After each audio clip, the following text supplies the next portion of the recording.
Machine learning में एक perfect model बनाना एक बहुत ही महीन बैलेंस बनाने जैसा है। आज हम इसी बैलेंस की आर्ट को समझेंगे, बायस, वेरिएंस, ट्रेड ऑफ, और ये जानेंगे कि ऐसे मॉडल्स कैसे बनाएं जो सच में सीखते हैं, सिर्फ चीजों को याद नहीं करते। ये एक बहुत ही कॉमन प्रॉब्लम है, लेकिन उतनी ही फ्रस्ट्रेटिंग भी।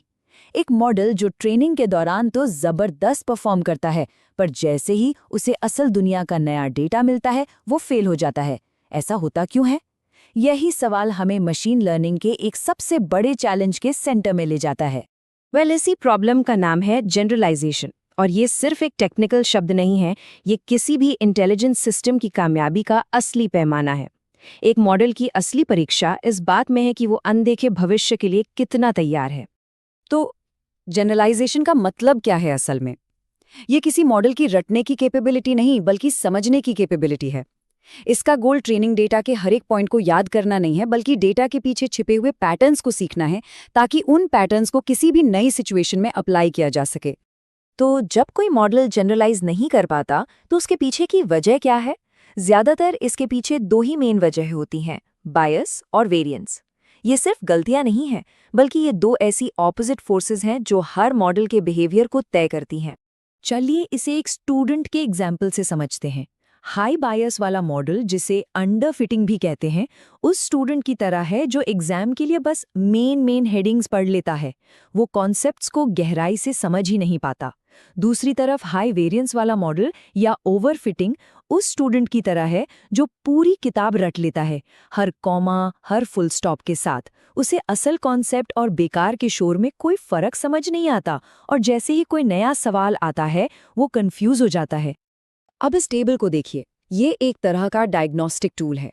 अंडरफिटिंग में मॉडल हर जगह फेल होता है, ट्रेनिंग में भी और टेस्ट में भी। ये साफ बताता है कि मॉडल बहुत ज्यादा सिंपल है। लेकिन ओवरफिटिंग ये ज्यादा चालाक है। ये ट्रेनिंग में बेहतरीन परफॉर्म करके कामयाबी का एक भ्रम पैदा करता है, पर असली इम्तिहान में यानी टेस्ट सेट पर बुरी तरह फेल हो जाता है। हमारा लक्ष्य है ऑप्टिमल फिट, जहां मॉडल ने सीखा है, रटा नहीं। तो अब तक ये तो साफ है कि ना तो ज़रूरत से ज़्यादा सिंप्लिसिटी अच्छी है और न ही ज़रूरत से ज़्यादा कॉम्प्लेक्सिटी। और यही हम मशीन लर्निंग के सबसे बड़े चैलेंज पर आते हैं, बायस और वेरिएंस के बीच का ज़रूरी बैलेंस, जिसे ट्रेड ऑफ कहते हैं। ये इक्वेशन हमें गहरी सच्चाई बताती है। टोटल एरर सिर्फ हमारे मॉडल की कमियों यानी बायस और वेरिएंस से नहीं आता। इसमें एक तीसरा हिस्सा भी है, इररिड्यूसिबल नॉइज़। ये डेटा में मौजूद वो शोर या अनिश्चितता है जिसे कोई भी मॉडल कभी भी खत्म नहीं कर सकता। ये हमें एक ज़रूरी बात सिखाता है। हमारा गोल परफेक्शन नहीं है, बल्कि उन चीज़ों को कंट्रोल करना है जिन्हें हम कर सकते हैं। ये ट्रेड ऑफ एक जीरो सम गेम की तरह है। जैसे ही हम मॉडल को और कॉम्प्लेक्स बनाकर बायस कम करने की कोशिश करते हैं, वेरिएंस बढ़ने का खतरा पैदा हो जाता है। और जैसे ही हम मॉडल को सिंपल बनाकर वेरिएंस को काबू में करते हैं, बायस वापस आ जाता है। एक को ठीक करो तो दूसरा बिगड़ जाता है। ये एक लगातार चलने वाला बैलेंसिंग एक्ट है। ये चार्ट इस पूरी कहानी को बहुत अच्छे से दिखाता है। आप देख सकते हैं कि टोटल एरर एक यू शेप बनाता है। ग्राफ के बाईं ओर सिंपल मॉडल्स हाई बायस की वजह से फेल होते हैं, दाईं ओर कॉम्प्लेक्स मॉडल्स हाई वेरिएंस की वजह से। असली जादू उस स्वीट स्पॉट में है, वो सबसे निचला पॉइंट, जहां मॉडल ना तो बहुत सिंपल है और ना ही बहुत कॉम्प्लेक्स। यहीं पर सच्ची लर्निंग होती है। तो सवाल ये है कि हम इस स्वीट स्पॉट को ढूंढें कैसे? इसका जवाब अंदाजा लगाना नहीं, बल्कि एक डिसिप्लिन्ड प्रोसेस को फॉलो करना है।